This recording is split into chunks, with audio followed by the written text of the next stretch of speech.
మనం చరిత్ర చూసుకుంటే ఎన్నో రాజ్యాలు, ఎన్నో రకాల పరిపాలనా విధానాలు, వాటిలో ఇప్పటికీ కొనసాగుతున్నవి కొన్ని.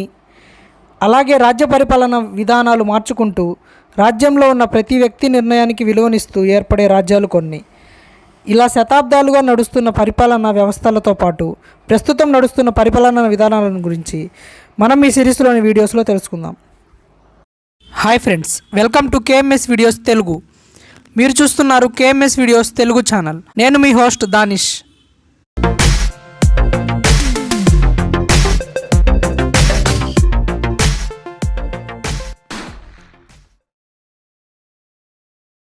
ముందుగా పరిపాలనా విధానాలలో ముఖ్యమైనవి 6 రకాలు: monarchy, constitutional monarchy, oligarchy, theocracy, totalitarian, democracy. Monarchy అంటే రాజు లేదా రాణి పరిపాలన. రాజ్యంలో ఉన్న నియమాలు, ప్రజల సంక్షేమం అన్నీ రాజు లేదా రాణి నిర్ణయిస్తారు. ప్రస్తుతం ఒమాన్ దేశంలో మొనార్కీ పాలన నడుస్తుంది. ఇక రెండవది కాన్స్టిట్యూషనల్ మొనార్కీ. ఇందులో రాజు తన పవర్ని పార్లమెంట్ సభ్యులతో పంచుకుంటాడు. ప్రస్తుతం ఇంగ్లాండ్లో ఈ పరిపాలనా విధానం నడుస్తుంది. ఒలిగార్కీ. ఇందులో ప్రజల ద్వారా ఏర్పడిన చిన్న గ్రూపుల నిర్ణయాలతో ఆ దేశం యొక్క ప్రెసిడెంట్ నిర్ణయించబడతాడు. ప్రస్తుతం రష్యాలో ఈ పాలన నడుస్తుంది. ఈ 3 పరిపాలనా విభాగాలలో మ్యాక్సిమం పవర్స్ రాజుకే ఉంటాయి. ప్రధాన నిర్ణయాలు రాజు ద్వారానే అమలు చేయబడతాయి. థియోక్రసీ. ఈ పాలనా విభాగంలో ప్రత్యేక మతానికి చెందిన అధ్యక్షుడు ఆ మతం ద్వారా దేశానికి ప్రెసిడెంట్గా నిర్ణయించబడతాడు. ఈ విధమైన పాలన ఒకే మతానికి చెందిన ప్రజలు ఉన్న దేశంలో మనం గమనించవచ్చు. థియోక్రసీ ప్రస్తుతం ఇరాన్ దేశంలో నడుస్తుంది. 5వది టోటాలిటేరియన్. ఇక్కడ ప్రజల నిర్ణయానికి అవకాశం లేదు. నాయకుడు తనను తాను సొంతగా అధ్యక్షుడిగా ప్రకటించుకుంటాడు. ఇది పూర్తిగా ప్రజలకు వ్యతిరేకమైన పాలన. ఇందులో దేశ అభివృద్ధికి చెందిన నిర్ణయాలే కాకుండా ప్రజల జీవితాలను కూడా ప్రభుత్వమే నిర్ణయిస్తుంది. దీనికి ఉదాహరణ నార్త్ కొరియా. ఇక చివరిది డెమోక్రసీ, ప్రజాస్వామ్య దేశం.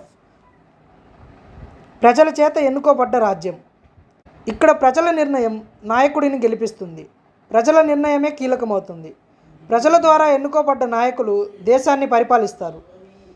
ఇక్కడ పూర్తిగా ప్రజల నిర్ణయమే రాజ్యాన్ని స్థాపిస్తుంది, నడిపిస్తుంది. మన ఇండియా ప్రపంచంలో అతిపెద్ద ప్రజాస్వామ్య దేశం. ప్రస్తుతం మీకున్న ఒక్క ఓటు ద్వారా దేశ ప్రధానిని నిర్ణయించవచ్చు, అలాగే ప్రధానిని పడగొట్టవచ్చు. మరి మన ఇండియాలో ఎలక్షన్స్ ఎలా జరుగుతాయి, అసలు ఎందుకు జరుగుతాయో ఇప్పుడు చూద్దాం. మిగతా పరిపాలనా విభాగాలతో పోలిస్తే ప్రజాస్వామ్యం ఉత్తమమైన పరిపాలనా విధానం. కాబట్టి మన దేశం స్వతంత్రం పొందిన కొత్తలో ఇండియాని ప్రజాస్వామ్య దేశంగా నిర్ణయించారు. ప్రజాస్వామ్య దేశంలో ఉన్న ప్రతి ఒక్కరి నిర్ణయానికి సమాన విలువ కలిగి ఉంటుంది. మన దేశానికి చెందిన పౌరుడికి మాత్రమే నాయకుడిని నిర్ణయించే హక్కు ఉంటుంది. మన దేశంలో ఎన్నికలు ముఖ్యంగా 3 విభాగాలలో జరుగుతాయి: local elections, state level elections, national elections. Local elections ప్రజల సంఖ్యను బట్టి చిన్న గ్రామాలలో, పల్లెటూర్లలో నగర నిగమ్ ఎలక్షన్స్ జరుగుతాయి. దీనినే గ్రామ పంచాయతీ ఎలక్షన్స్ అని కూడా అంటారు. అలాగే పెద్ద టౌన్లో నగరపాలిక ఎలక్షన్స్ జరుగుతాయి. దీనిని కార్పొరేట్ ఎలక్షన్స్ అంటారు. గ్రామ పంచాయతీలో ప్రజల ద్వారా వార్డ్ మెంబర్స్ ఇంకా ప్రెసిడెంట్ ఎన్నుకోబడతారు. అలాగే కార్పొరేషన్లో ప్రజల ద్వారా కార్పొరేటర్స్ ఎన్నుకోబడతారు. గెలిచిన కార్పొరేటర్స్ నగర మేయర్ని నిర్ణయిస్తారు. ఇక్కడ వార్డ్ మెంబర్స్ కానీ కార్పొరేటర్స్ కానీ నామినేషన్ వేసేందుకు అదే వార్డుకు లేదా కార్పొరేషన్కు చెందిన వాళ్ళు అయి ఉండాలి. లేదా వేరే వార్డుకు చెందిన వాళ్ళైతే వీరు నామినేషన్ వేసే వార్డుకు చెందిన వారు 2 లేదా అంతకంటే ఎక్కువ వ్యక్తులు ఆ నాయకుడి నామినేషన్ను ప్రతిపాదించవలసి ఉంటుంది.